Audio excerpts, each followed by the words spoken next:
अब एक और बड़ा अहम मामला जिसमें हम तकरीबन किनारे पे पहुंचते पहुंचते फिर से पीछे चले जाते हैं, क्योंकि प्रेसिडेंट ट्रंप एक बार फिर ऐलान कर रहे हैं कि जल्द वो मुआहदे के करीब पहुंचने वाले हैं। लेकिन उससे पहले वो एक अटैक की खबर दे चुके थे कि बहुत सख्त बमबारी करने जा रहे हैं। लेकिन यकदम उन्होंने कहा कि एक तो मुआहदा होने वाला है, लेकिन यूरोप में जाके उस पर सिग्नेचर्स होंगे और वो नहीं अवेलेबल होंगे, बल्कि जेडी वैंस वहाँ जाके सिग्नेचर्स करेंगे। बेशक वो पाकिस्तान भी आए थे, लेकिन यकदम वेन्यू कैसे शिफ्ट हुआ और मुआहदे के करीब कैसे पहुँच गए और अब की बार सीरियस हैं? देखिए, अभी CNN वालों ने एक रिपोर्ट शाया की है जिसमें वो कहते हैं कि ये कोई 39 दफ़ा डोनाल्ड ट्रंप ने कहा है कि मैं जंग करने जा रहा हूँ, फिर उसके बाद कहा है कि मेरा मुआहदा कल परसों हो रहा है जी। 39 टाइम्स इस तरह के इशारे दिए। चलाएं वो, हाँ चला दें, दिखा दें इनको कि देखें ये क्या कह रहे हैं। Major points of agreement. They want to make a deal, and we are very willing to make a deal. Well, I think we're going to end it. I can't tell you for sure when they want to make a deal so badly. You have no idea how badly they want to make a deal. They want to make a deal so badly. I do see a deal in Iran. We were very close to a deal. I think it's close to over, yeah. I mean, I view it as very close to over. It's looking very good that we're going to make a deal with Iran, and it's going to be a good deal. This process should go very quickly. We're going to end that war very quickly. They want to make a deal so badly. We think we're close to a deal, and that's okay. We're in the final throes of what will be a very, very good deal. चलता जाएगा deal deal deal deal deal, साथ धमकियाँ हम ये कर देंगे, हम वो कर देंगे। ये Donald Trump basically stock market को प्ले कर रहा है, उसको खेल रहा है। उसको पता है कि ये इतनी जल्दी जंग ख़त्म होने वाली नहीं है। अच्छा। और उसको पता है वो हार रहा है और उसकी कोशिश है, हाथ पैर मार रहा है किसी तरीके के साथ कोई ऐसा चीज़ कर लूँ जिसका लगे ऐसे कि मैं जीत गया हूँ, मगर वो हो नहीं रहा है। उसके लिए इसको टाइम चाहिए। तो ये हर रोज़ कहता है कि मैं ये करने जा रहा हूँ, मैं उड़ा दूंगा, मैं मार दूंगा। अगले दिन कहता है डील होने जा रही है, ताकि वो स्टॉक मार्केट जो है ना, वो तेल जो है ना, वो स्टेबल रहे। जो अगर ये इसने यही कहना शुरू कर दिया ना कि मैं मारूंगा मारूंगा मारूंगा, तो तेल तो चढ़ जाएगा कहीं का कहीं। तो जब वो ये कहता है ना डील होगी डील होगी डील होगी, तो तेल जो है वो चढ़ना बंद हो जाता है, गिरना शुरू हो जाता है। जब वो कहता है कि मैं मारूंगा, फिर वो चढ़ना शुरू हो जाता है। और लोग कहते हैं कि इसने कोई खरबों डॉलर्स कमा लिए। ये जब 20 मिनट जब ट्वीट करता है, उससे 20 मिनट पहले इसकी फैमिली वाले जो हैं उनको पता होता है ये क्या कहने वाला है, उसके साथ तेल गिरेगा या चढ़ेगा, तो उसके मुताबिक वो ख़रीदते हैं, ये बेचते हैं। तो ये चल रहा है डोनाल्ड ट्रंप का। उसके ऊपर ये खुलेआम ये इल्ज़ाम है और ये बड़ा इसमें काफ़ी जान है साथ। तो मगर अभी तक हुआ क्यों नहीं? तो वो इसीलिए नहीं हुआ कि इसको समझ नहीं आ रही कि मैं निकलूँ कहाँ से यार। अब सारे कह रहे हैं कि ये अमेरिका हार चुका है जी। मगर और ये भी कह रहे हैं कि डोनाल्ड ट्रंप को नाक से नेतन्याहू इजराइल चला रहा है। अब वो भी इसको तकलीफ़ हो रही है। तो इसलिए डोनाल्ड ट्रंप की यही कोशिश है कि कोई ऐसी डील हो जाए जिसमें वो शो करे कि वो जीत गया और ईरान हार गया।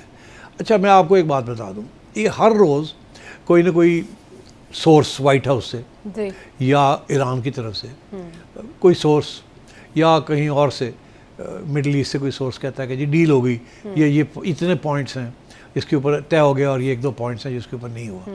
अभी डोनाल्ड ट्रंप तो कह रहा है ना होगी और अभी यहाँ तक कि हम यूरोप में जाके साइन करेंगे, और लोग समझ रहे हैं यूरोप से मुराद ये जिनीवा में जाएंगे और वैसे भी न्यूट्रल कंट्री है।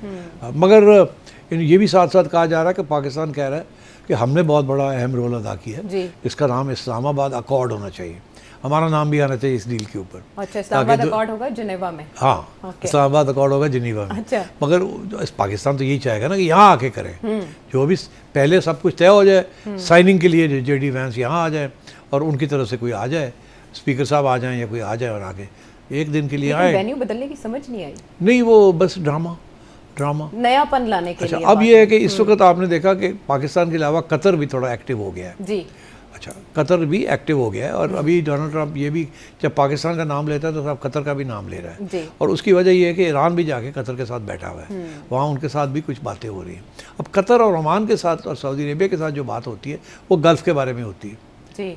जो पाकिस्तान के साथ बात होती है मेजर डील अमेरिका के साथ, तो इसलिए Qatar is not slightly getting involved also, because उसने ईरान के साथ भी तय करना है कि टोल लगना है नहीं लगना, क्या होना है क्या नहीं होना, किसकी क्या पोजीशन होगी, और फिर ये सारे जो अमेरिकन बेसिस हैं ये भी तो गल्फ वालों ने फैसला करना है ना, क्योंकि ईरान का एक ये भी तो मेजर डिमांड है ना कि अमेरिका अपने बेसिस बंद करे, उठ के जाए यहाँ से, हम ये नहीं एक्सेप्ट करते American forces in the reason.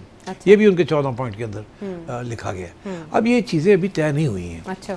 तो इसलिए डोनाल्ड ट्रंप हर रोज़ कुछ ना कोई ड्रामा करता है। उधर से ईरान वाले जो हैं वो आगे से कह देते हैं ऐसी चीज़ ही कोई नहीं है। नहीं, अच्छा, जैसे अब बकाई मैं साहब ने आपको अभी बताऊं, कहा। एक थ्योरी ये है कि ईरान ये समझता है कि जितनी देर लगेगी डील में उतना ईरान का फ़ायदा है और डोनाल्ड ट्रंप का नुकसान है।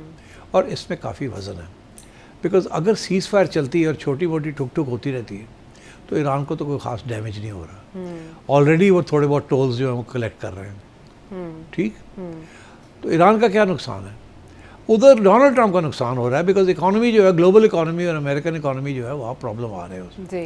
तो उनका ये ख्याल है कि डोनाल्ड ट्रंप दिन ब दिन कमज़ोर हो रहा है, इसराइल दिन ब दिन कमज़ोर हो रहा है, इनका जो आपस में जो तल्लुकात हैं वो कमज़ोर हो रहे हैं, इनकी लड़ाई झगड़े के चांसेस बढ़ रहे हैं।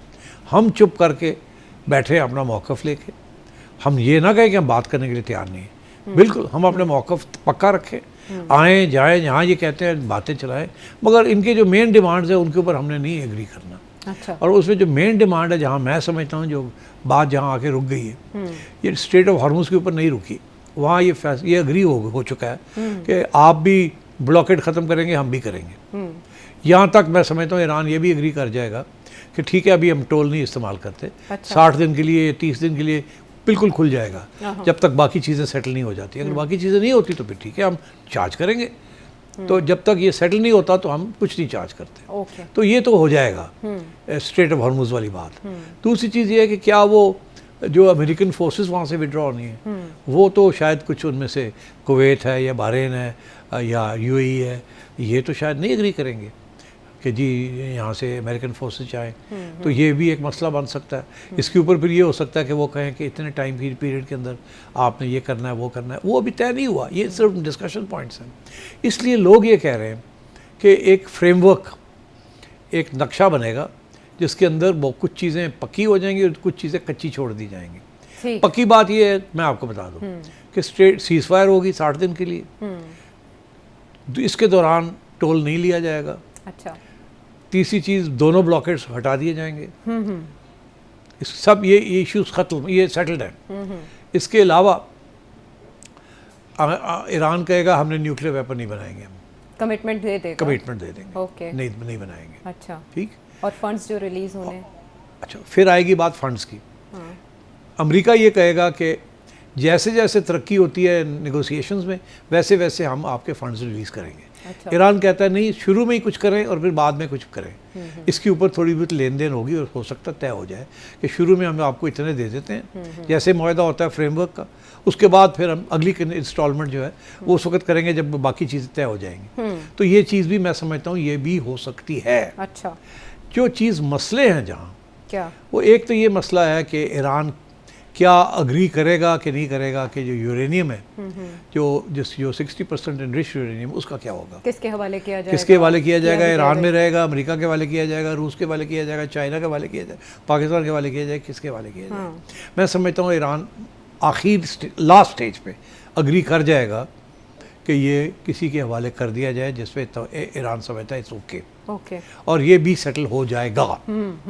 ये भी, मगर ये शुरू में नहीं होगा। दूसरी चीज़ ये है कि जी पैसे, ईरान रिकन्स्ट्रक्शन के लिए भी पैसे मांग रहा है जी। वो भी मैं समझता हूँ कि छोटी मोटी ये गल्फ स्टेट्स जो है यही कमिट कर देंगे। हाँ, यही कहा जा रहा है कि वही पूरा करेंगे। जो इजराइल जो चाहता है वो नहीं होगा। और डोनाल्ड ट्रंप को ये फैसला करना पड़ेगा कि इजराइल के साथ खड़ा होना है या नहीं। वो क्या है? क्या? वो ये है, इजराइल चाहता है कि हमास और हिजबुल्लाह को ईरान इमदाद देनी बंद कर दे। अच्छा। इनका साथ छोड़ दे। हाँ, और मिसाइल प्रोग्राम भी। और दूसरा ये, अब पहले तो न्यूक्लियर था, अब वो कहते हैं कि अपनी मिसाइल प्रोग्राम जो है उसके ऊपर भी पाबंदियाँ लगाएं। जी। ईरान ये दो चीज़ें नहीं करेगा, किसी सूरत में भी ये नहीं करेगा।